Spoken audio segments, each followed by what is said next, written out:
यहाँ आकर मुझे बहुत खुशी हो रही है। आप यहाँ गर्मी में आए, दूर दूर से आए, मेरी बात सुनने आए, इसके लिए आप सबको दिल से धन्यवाद करता हूँ और आपका यहाँ स्वागत करता हूँ। भाई और बहनों, ये जो चुनाव है, इस चुनाव में पहली बार हिंदुस्तान की इंडिपेंडेंस के बाद पहली बार संविधान पर आक्रमण हो रहा है। नरेंद्र मोदी जी, अमित शाह जी और बीजेपी के नेताओं ने साफ कह दिया है कि अगर वो चुनाव जीतेंगे तो वो अंबेडकर जी के संविधान को, गांधी जी के संविधान को रद्द कर देंगे, फाड़ के फेंक देंगे। अब सबसे पहले ये जो संविधान है, ये सिर्फ एक किताब नहीं है। और लोग कहते हैं कि ये संविधान आजादी के टाइम बना, मगर वो सही नहीं है, क्योंकि इस संविधान में जो सोच है वो आजादी से बहुत पुरानी सोच है। वो गुरु नानक जी की सोच है। उसमें हिंदुस्तान के अलग अलग महापुरुषों की सोच है। फूले जी की सोच है, गांधी जी की सोच है, बुद्धा की सोच है, नारायण गुरु, बसवना, अलग अलग महापुरुषों की सोच इसके अंदर है। और जब बीजेपी के लोग, आरएसएस के लोग इस पर आक्रमण करते हैं तो वो हिंदुस्तान के इतिहास पे, हिंदुस्तान की हिस्ट्री पे, हिंदुस्तान का जो दिल है उस पर आक्रमण कर रहे हैं। तो इस चुनाव में सबसे जरूरी बात अंबेडकर जी का, गांधी जी का जो संविधान, उसकी रक्षा करने का मिशन है। और हम सब मिलकर, कांग्रेस पार्टी के कार्यकर्ता, कांग्रेस पार्टी के सारे नेता, हम सब मिलकर जनता के साथ ये काम पूरा करें। शहीद भगत सिंह जी की बात करते हैं और उनके बारे में कहा जाता है कि वो हिंदुस्तान के लिए शहीद हुए। ये बिल्कुल सच है, मगर ये नहीं कहा जाता कि वो एक बहुत गहरे पॉलिटिकल थिंकर थे। और अगर आप उनकी सोच को देखें तो उनकी भी सोच संविधान में रिप्रेजेंट है। तो इसीलिए मैं यहाँ आया हूँ आपसे कहने कि जो भी आज तक हिंदुस्तान के लोगों को मिला है, दलितों को मिला है, आदिवासियों को, पिछड़े वर्ग को, किसानों को, जो भी मिला है, जमीन का हक हो, रिजर्वेशन हो, पब्लिक सेक्टर हो, जो भी मिला है इस किताब के माध्यम से। और आज बीजेपी के लोग खुलकर इस पर आक्रमण कर रहे हैं।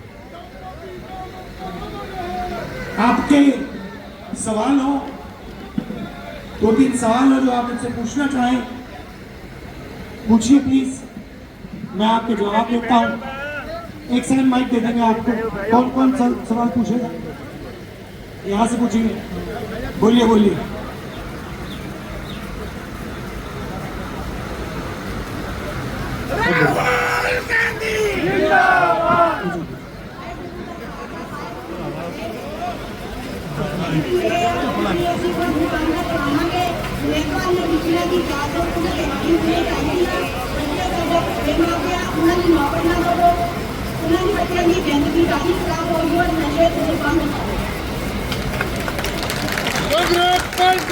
देखिए, थोड़ी थोड़ी मैं पंजाबी समझ जाता हूँ तो कोशिश करता हूँ। हमने मैनिफेस्टो में लिखा है कि नरेंद्र मोदी जी ने 22 लोगों के लिए सरकार चलाई है, अरबपति बनाने का काम किया। मजदूरों को आज मनरेगा में 250 रुपये मिलते हैं। 4 जून के बाद हिंदुस्तान के सब लोग जो मनरेगा में काम कर रहे हैं उनको 400 रुपये मिले। हमने कह दिया है, हम इसको कर देंगे। दूसरी बात, आशा और आंगनवाड़ी में जो महिलाएं काम करती हैं उनकी जो आमदनी है, हमें लगता है कि वो बहुत कम है। 4 जून के बाद उसको भी हम दुगना कर देंगे। और आखिरी बात, सरकारी ऑफिसेज में, पब्लिक सेक्टर में नया फैशन बना है कि मजदूरी टेम्पररी बेसिस पे, कॉन्ट्रैक्टर बेसिस पे करी जाती है। हम इसको बंद करना चाहते हैं। हम चाहते हैं कि अगर कोई भी सरकारी ऑफिस में काम करे, पब्लिक सेक्टर में काम करे, तो वो कॉन्ट्रैक्ट बेसिस पे काम ना करे, वो परमानेंट बेसिस पे काम करे, उसे इज्जत मिले, रिस्पेक्ट मिले, पेंशन मिले। तो ये भी हम करने जा रहे हैं सरकारी ऑफिस में। कांग्रेस पार्टी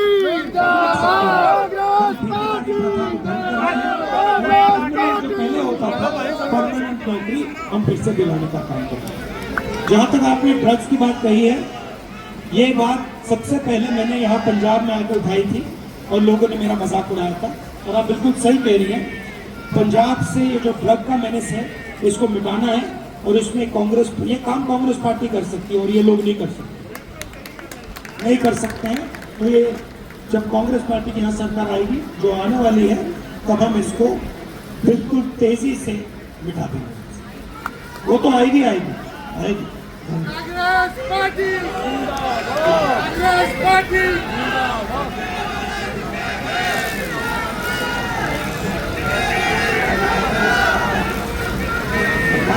के काम आदमी है।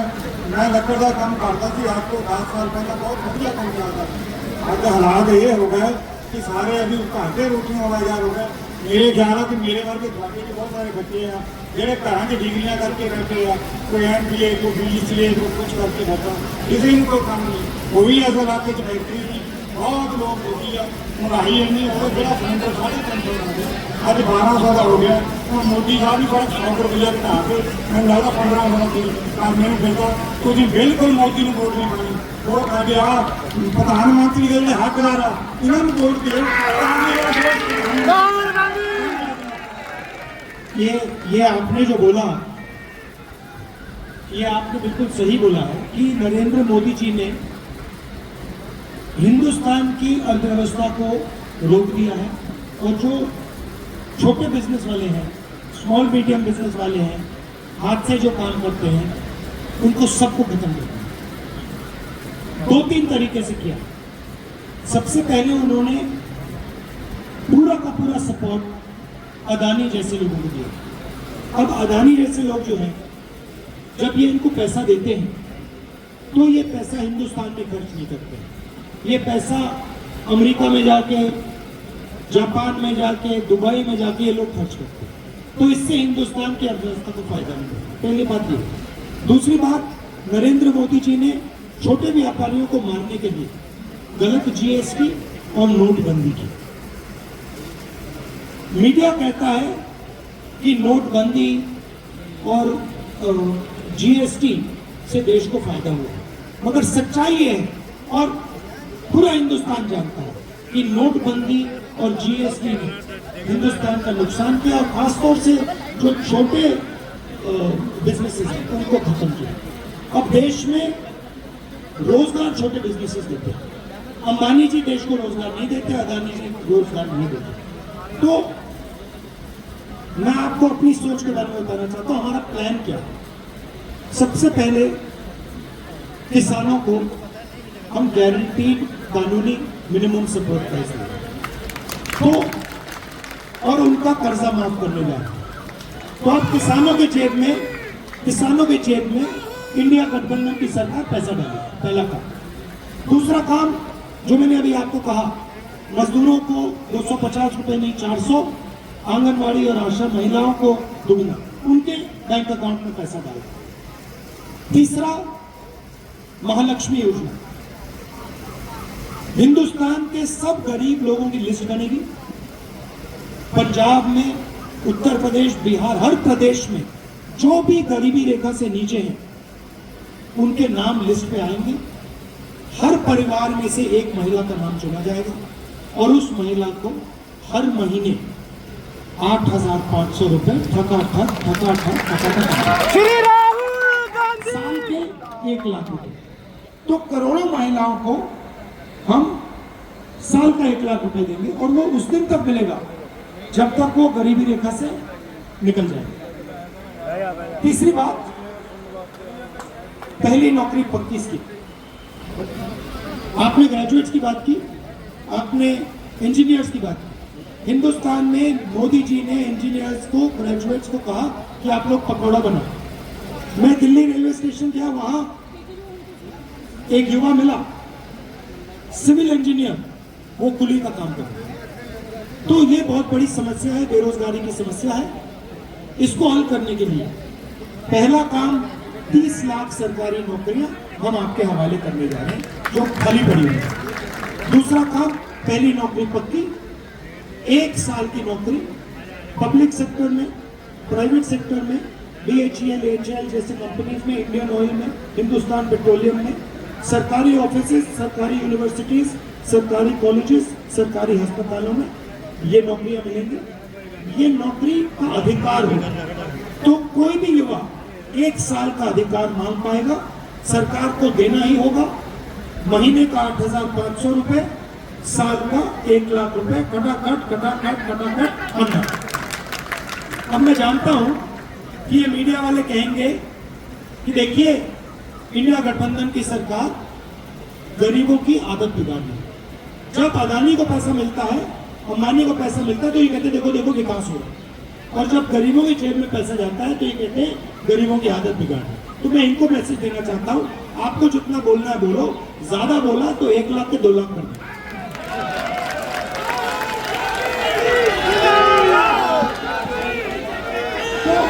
तो हमारा इंडिया क्या है, जो नरेंद्र मोदी जी ने आपके जेब से निकाला, गलत GST लगाकर, नोटबंदी, अदानी की मदद करके, किसान का जो बिल लाया, जो आपने उनकी जेब से निकाला पिछले 10 साल, वो हम आपके जेब में डालना चाहते हैं। अब ये मत सोचिए कि हम सिर्फ आपके जेब में पैसा डालना चाहते हैं। हमारा एक और लक्ष्य, छुपा हुआ लक्ष्य, हम क्या करना चाहते हैं, जैसे उन्होंने अदानी जी को पैसा दिया, अदानी जी ने इसको विदेश में खर्च किया, हम आपके जेब में पैसा डालना चाहते हैं, क्योंकि हम जानते हैं कि आप इस पैसे को यहीं खर्च करोगे, गांव में खर्च करोगे, शहरों में खर्च करोगे, हिंदुस्तान में खर्च करोगे। जैसे ही आप ये पैसा खर्च करना शुरू करोगे, कैसे खर्च करोगे, कोई शर्ट खरीदेगा, पैंट, जूते, camera, mobile phone, motorcycle, scooter, ये चीजें खरीदोगे। जैसे ही आप ये चीजें खरीदना शुरू करोगे, इन सारे के सारे प्रोडक्ट्स का डिमांड बढ़ेगा।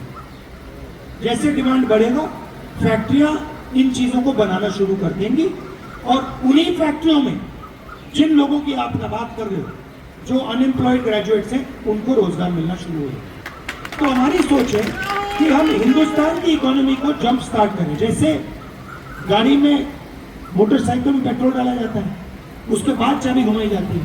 अब नरेंद्र मोदी क्या कर रहे हैं, पेट्रोल निकाल दिया गाड़ी से, आपके जेब में से पेट्रोल निकाल दिया, सबके जेब में से पेट्रोल निकाल दिया, और वहां बैठी चाबी घुमाने, कुछ हो ही नहीं रहा, गाड़ी स्टार्ट ही नहीं हो रही। तो इसलिए हम आपके जेब में पैसा डाल रहे हैं, और हम लाखों करोड़ रुपए डालेंगे, किसानों को देंगे, मजदूरों को देंगे, छोटे व्यापारियों को देंगे, युवाओं को देंगे, महिलाओं को देंगे।